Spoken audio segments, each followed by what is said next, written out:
여러분 안녕하십니까? GTN 뉴스입니다. 광주시가 제14회 국제로봇올림피아드 2012를 개최했습니다. 국제로봇올림피아드 2012는 세계 각국 로봇 꿈나무들의 교류와 지속적인 로봇산업 인재 양성을 위해 마련된 대회로 24개국 736명이 참가해 역대 최대 규모로 치러집니다. 이번 대회에서는 로봇 서바이벌, 장애물 탈출 등 경기 부문 21개 종목을 비롯해 스마트 로봇 라인 트레이서 등 시범 종목 5개와 창작 부문 1개의 총 27개 종목으로 역대 대회 중 가장 다채롭게 진행될 예정입니다.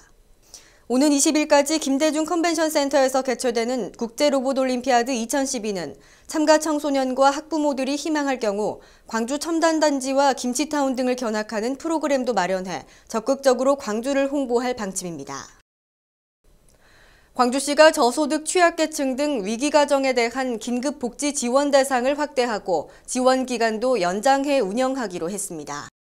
광주시는 지난 12일 긴급복지 지원 지침을 개정해 지원 대상과 기간을 확대했으며 저소득 가구 중 요금 체납으로 전기나 가스가 차단된 가구도 지원 대상에 포함했습니다. 또한 건강보험료 체납, 기초수급자 탈락 가구와 가족 간병이나 양육으로 소득 활동을 할 수 없는 가구도 지원받을 수 있도록 했습니다. 주요 개정 내용은 생계 주거비 지원 기간을 1개월 지원 원칙에서 3개월로 연장하고 위기 사유 발생 후 6개월 이내만 지원했던 지원 시점을 위기 사유 발생으로 생계가 어렵게 된 지 6개월 이내로 확대 등입니다. 한편 광주시는 올해 긴급복지로 3,306가구에 대해 전체 예산의 87%인 29억 원을 지원해 광역시 중 긴급복지율 1위를 기록하고 있습니다. 광주시가 올 한 해 동안 교통사고 줄이기 운동의 일환으로 시행한 주간 자동차 전조등켜기 생활화 운동 전개 결과 가시적인 효과가 나타나고 있다고 밝혔습니다. 지난달 관내 30개 공공기관에 대한 출근 시간 전조등 점등률은 32.6%, 시구청은 50%였으며 지난 11일 출근, 점심, 퇴근 시간대에 6개 주요 교차로의 시민들의 참여율은 17.7%로 나타났습니다.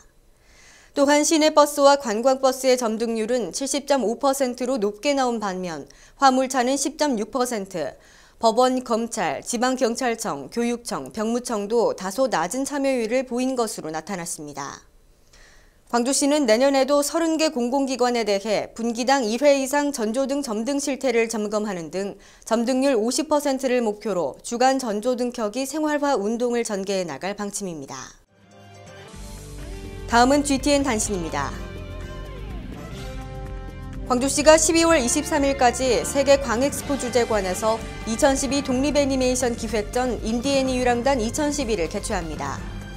이번 기획전은 4개의 섹션으로 구분된 10분 내외의 단편 애니메이션 32편을 하루 2회 무료로 상영하며 다양한 주제와 제작 기법 등으로 애니메이션을 좋아하는 시민과 학생들에게 신선한 자극을 제공합니다. 자세한 안내는 세계 광엑스포 주재관 홈페이지를 참조하면 됩니다. 광주시 보건환경연구원이 겨울방학을 맞이해 초등학교 4에서 6학년생을 대상으로 어린이 과학체험교실을 운영합니다. 환경 분야와 보건 분야로 나누어 운영하는 이번 체험교실은 어린이들이 평소 경험하기 어려운 연구기관의 실험실 견학과 각종 실험 기자재를 활용해 볼 수 있는 기회를 제공합니다. 신청 희망자는 오는 31일까지 시보건환경연구원에 전화, 팩스, 이메일을 통해 접수하면 되며 참가비는 무료입니다. 광주시가 전국의 지적 전산 시스템을 활용해 조상이나 본인 명의 토지를 찾아주는 사업인 조상땅 찾아주기 사업을 추진하고 있습니다. 열람을 원하는 시민은 재적등본이나 기본증명서, 가족관계 등록부, 신분증 등을 지참하고 시청이나 가까운 구청을 방문하면 됩니다.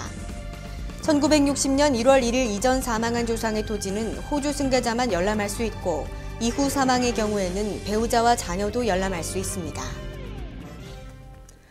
이상으로 GTN 뉴스를 마칩니다. 시청해주신 여러분 고맙습니다.